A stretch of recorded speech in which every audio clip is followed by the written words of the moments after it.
25 degrees, I think, in Nassau, so I'm looking 2009-жылы Копенгаген шаарында орун алган климаттык өзгөрүүлөр боюнча саммит башаламан жыйынтыкталган. I now declare the meeting Бириккен closed. Улуттар уюму 2015-жылкы Париждеги саммитке кылдат мамиле кылды.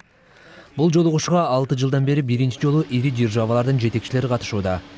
Саммиттин уюштуруучулары бай мамлекеттер зыяндуу өндүрүш газдардын деңгээлин кыскартууга макул болушат деп үмүттөнүүдө.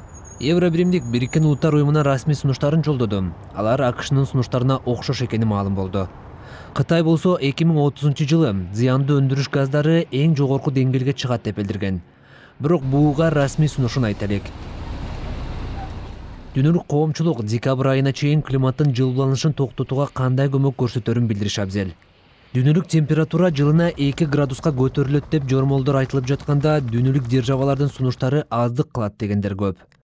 Климаттык өзгөрүү коркунуч туудурган мамлекеттер болсо, азыр 0,8 градустан эле жаратылыш кырсыктары көбөйгөнүн айтып, температура 2 градуска чейин көтөрүлсө эмне болот деп суроо жолдошту.